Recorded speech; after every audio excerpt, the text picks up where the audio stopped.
All right, so welcome everybody. I'm Chris Trumbauer. I'm your chair for the Crownsville Advisory Committee. We've got the agenda on the screen so you can see what our plans are for today's meeting. But to give you a little bit more insight and maybe a little bit of a recap, you'll remember that last month, when we convened, we walked through each of the draft subcommittee reports. So that went very well, and I think all four of the committees did excellent job. And what we've done since that time, we posted those on the website. We did a little bit of promotion and advertising to make sure people knew they were there. We didn't get a ton of public feedback, which we interpret as maybe good news that there was nothing objectionable or surprising in there. But then we also took the recommendations and Hannah compiled them into a spreadsheet, which all the committee members should have gotten earlier this week. So we'll discuss that in a little bit. But first, we want to start off our meeting like we usually do, which is the project manager update with Mike Stroud. So tell us what is new and exciting in your world, Mike. Will do. Thanks, Chris. So we are proceeding with the master plan. I'll keep my updates brief to save time for the subcommittee reports. We've finished the phase where we've done the evaluation of the existing conditions, the data collection, all that sort of stuff. We're done with that, and we're well into the next phase of visioning and planning and kind of test fitting the options. The master plan team, we've participated in the subcommittee meetings from the start, so we're aware of all the discussions and how that progressed into the final reports. And we do also have the final reports. We also have all of the feedback from the town hall that we had way back last summer, the workshops that we've had, and then all of the feedback that's been submitted through the project email address. So all of that, all the subcommittee reports, all the feedback, that's going to guide us while we're in this phase of kind of putting things on paper, saying, how does this look? How does this work? How does this, line up with other options, that sort of thing. The big item we have is the next public workshop.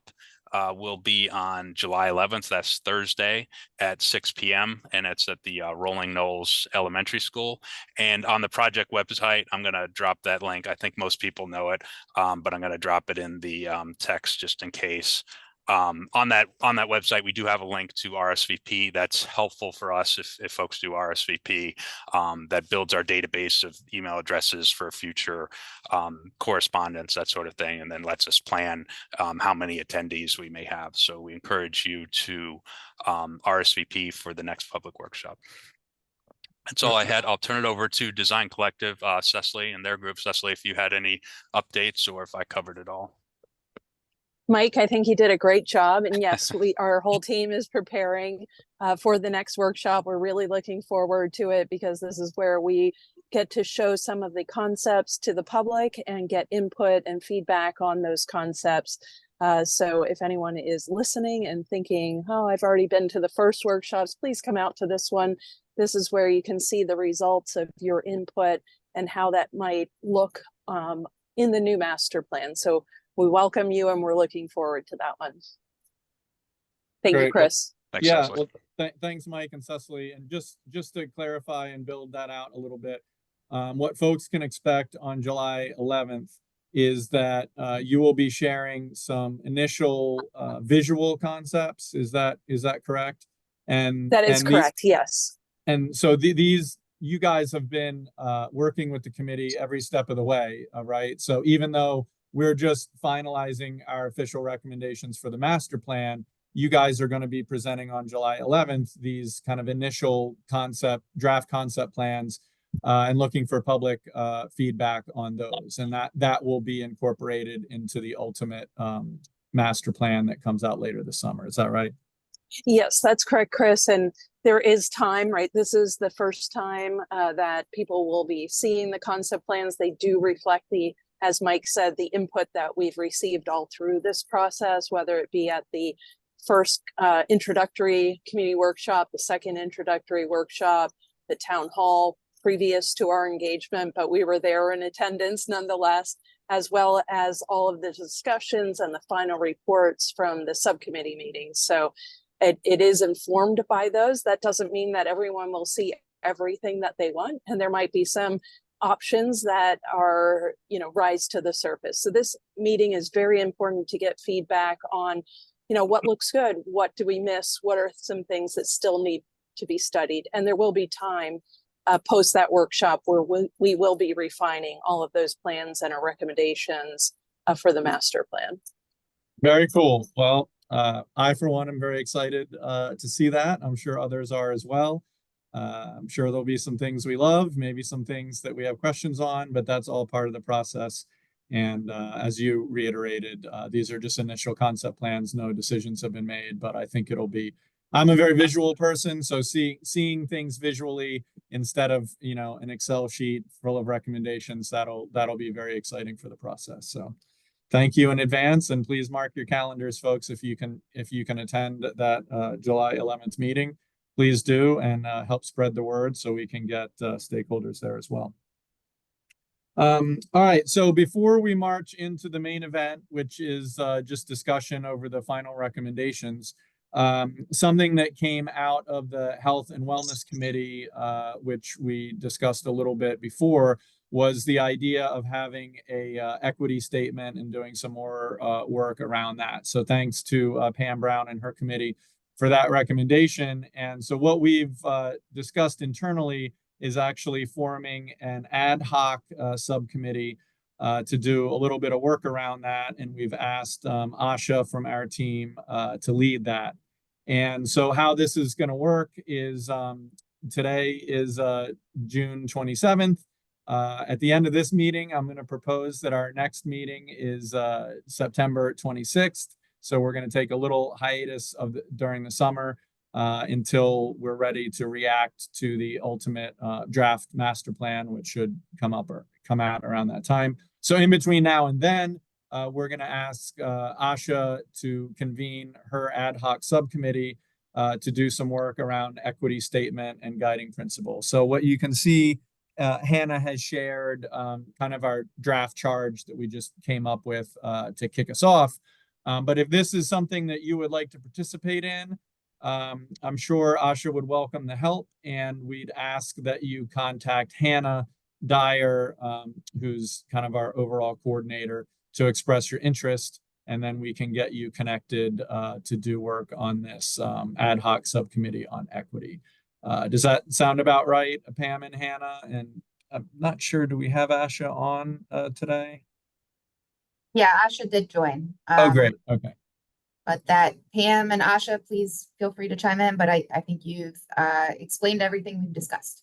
Yeah, Asha, do you want to make a pitch for folks to join your committee? Are you able to, do you want to say anything? Yeah, sure. I mean, if you're interested in equity, I know that lots of folks have been in contact with various members of the committee to inquire about how the process is going to be moving forward, about how equity will be factored into decision-making. And so this is an opportunity for you to participate. So please come out and, make your voices heard. I'm looking forward to it. Thank you. Very cool. And I'm excited to have you leading this, Asha. For those of you that don't know Asha or haven't worked with her, she's one of our best and brightest. And I can guarantee you, if you get involved in the committee, that will be time well spent. So thanks. And again, to reiterate, just if you're interested and you'd like to serve on this effort, please work through Hannah Dyer and we'll get you plugged in. All right. Any questions on that before we move on? Just a thank you. Thank you for doing that. That's excellent. Thank you very much. Thanks, Asha. Awesome. All right. So what we did last meeting is we had the subcommittee chairs walk us through their recommendations, and we had a nice overview of that. Not a lot has really changed since those drafts. As I mentioned, we posted them and then we compiled them. And I don't know that we want the aesthetics of sharing, an Excel sheet on the screen share, but hopefully you all have seen this.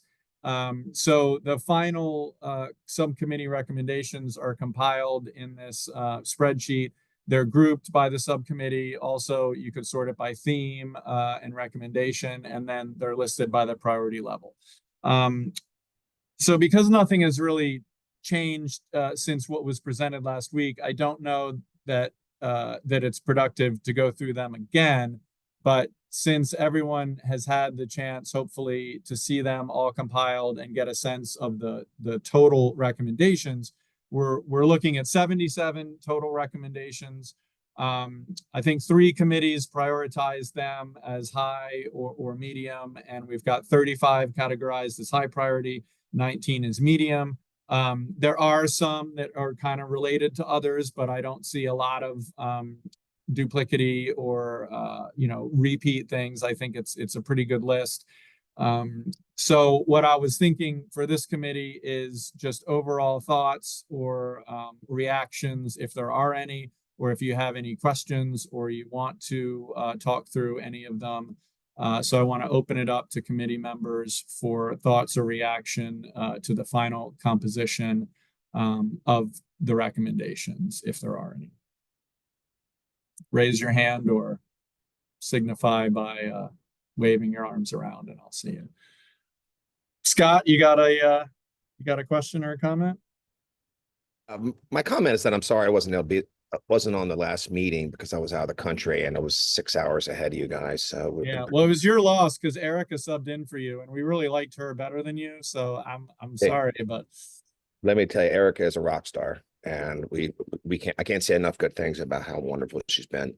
Yeah, I just wanted to say that I think this is great. I think everybody coming together, this process has been really exciting and really nice to get so many great minds in the room. With certainly the subcommittee that we had was a great group. So, but I think it's looking good. I'm proud to be part of it. Thank you. Super. Thanks, Scott. Any other questions or concerns or comments from committee members?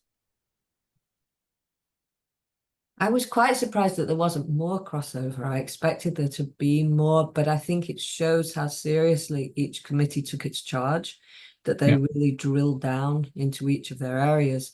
And I presume now, Chris and Hannah, the master plan will do that crossover piece. They will take the pieces that cross over and try to sort of mash it into a whole, which I think, to me, looks quite difficult. So I presume that will be part of their chore to do that. Absolutely. That's why we've got them on board. So I will, so I'll take this opportunity, Pam, and thanks for the prompting. So kind of what is going to happen next? As we know, Design Collective and their team have been involved since the get-go. And so they've been working on the master plan and the concepts up to this point.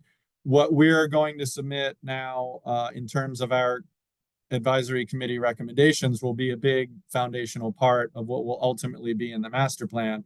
But obviously, it's not the only part, right? They've attended the public meetings. They've solicited stakeholders' feedback and public comments and all of that. So their job, and God bless them for it, is to wrap all of that up. And hopefully still we're on track for, by the end of the summer, they'll have a draft master plan. And again, there will be a series of public comment opportunities on that. So that's why we're proposing a little bit of a hiatus for our committee. We've kind of done phase 1, submitted. We will submit our final recommendations. Now we're going to leave them alone for a little bit and let them absorb that, synthesize it with all the other information and insight that they've been gathering.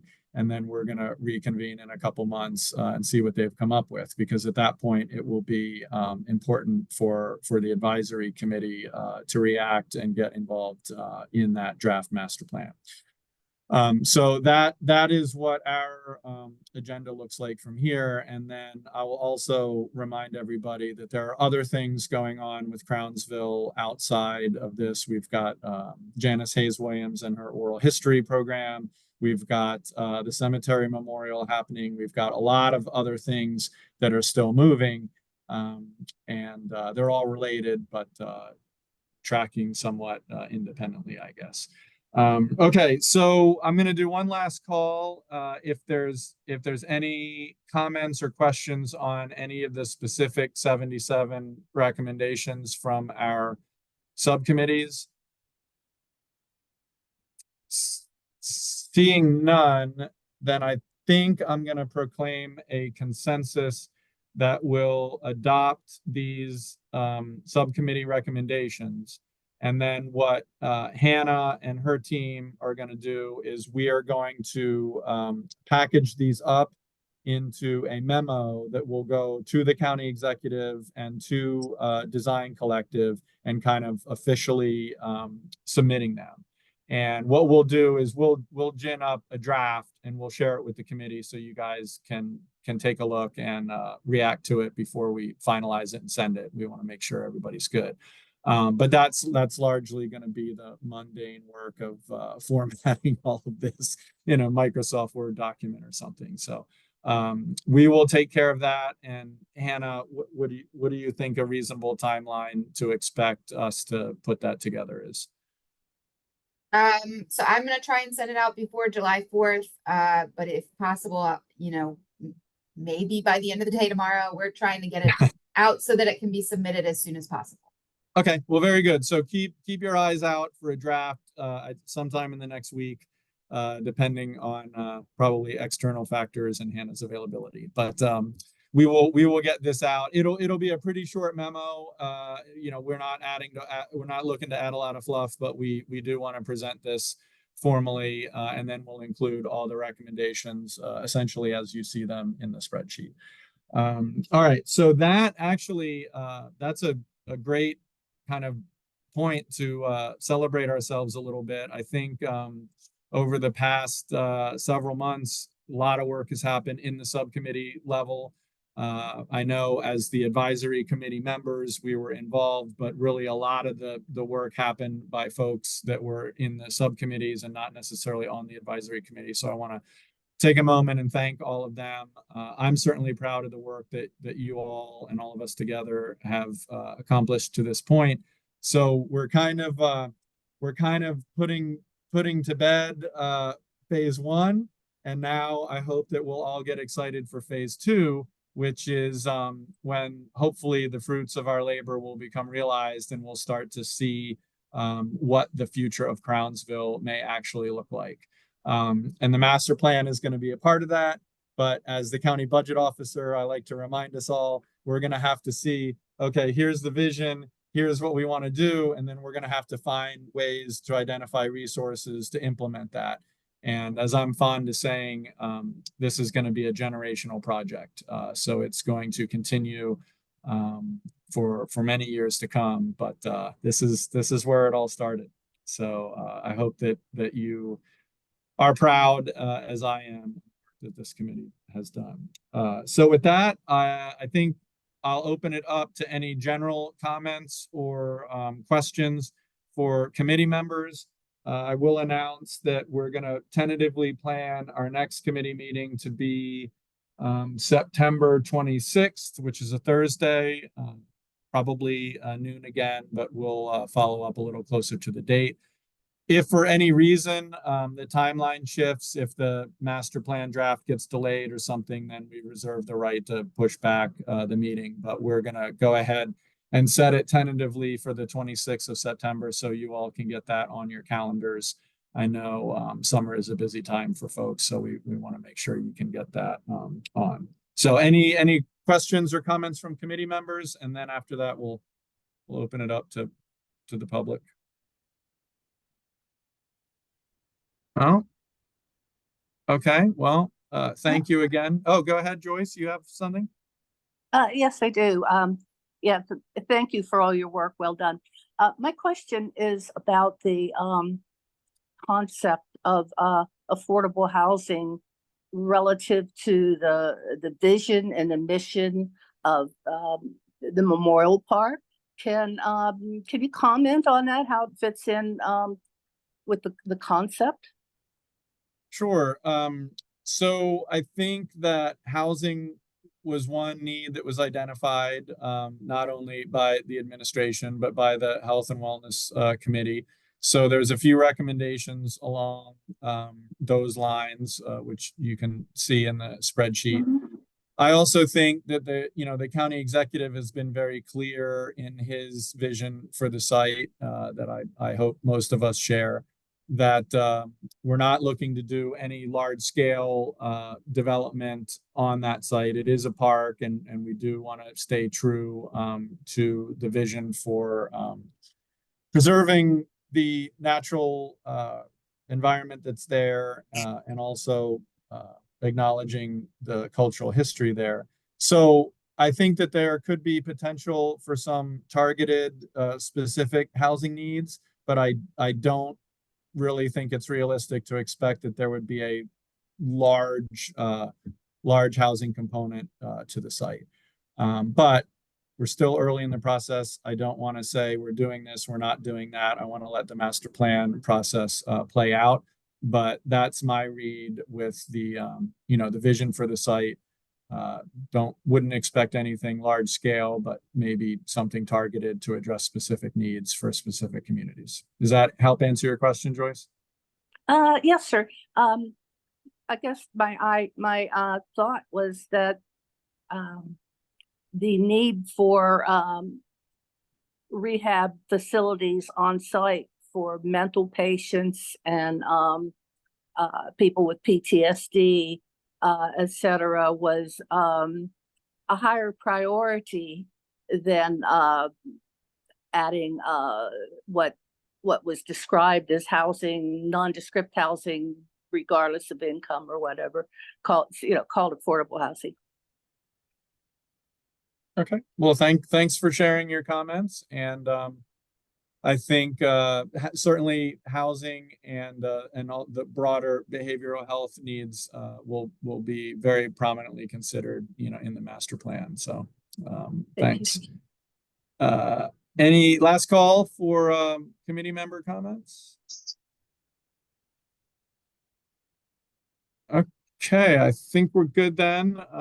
So at this point, I know we have several attendees from outside the committee, and if we have some time for public comment. So if anybody wants to ask a question or has a comment on the recommendations, I think you can signify by using the raise your hand function. Hannah, is that how we do it? Right, raise your hand and then I can allow you to speak. And while we're letting people do that, we have had a couple questions in the Q&A about the equity subcommittee.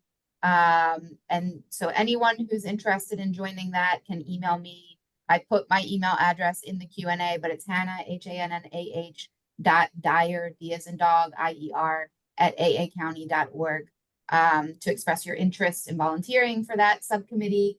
And then another question was how we're going to select. In part, this depends on how much interest there is, I think, because, we certainly don't want it to be a large group that, is unmanageable for a subcommittee. But we would like to make sure it's a diverse and qualified group of members. So that's kind of how I can answer that at this point, unless Chris or Asha, you have anything else to add. No, that sounds right. It's similar to how we did the subcommittees. I think we were able to place almost everyone who was interested on a subcommittee. So, we're trying to do the same thing with this one. Yeah. And then I think I saw another question about posting the compilation of the 77 recommendations, and that will be on the Crownsville site shortly as well. Is that right? Right. And it's really just a compilation of the recommendations that are already posted online and have been for a couple weeks, but we'll make sure that Excel list is posted as well. Well, I'm not seeing any raised hands from our attendees. Great. Well, they made good use of the Q&A function. I forgot about that. So that is a handy function. Okay, well, very good. So I'll remind everybody to keep your eye out on your email, committee members, because we will share the draft recommendation memo with you before it's finalized and we send to the county exec. I will thank you again for your work getting us to this point. I hope that you're able to relax a little bit this summer, and we will reconvene on September 26th. So a little bit closer to that date, look out for a Google invite or a Zoom invite with the date and time, but I'm going to probably guess that it's noon again, since that seems to work well for people. So thanks again. I really appreciate each and every one of you, and enjoy your summer. We'll see you in September. Thanks so much.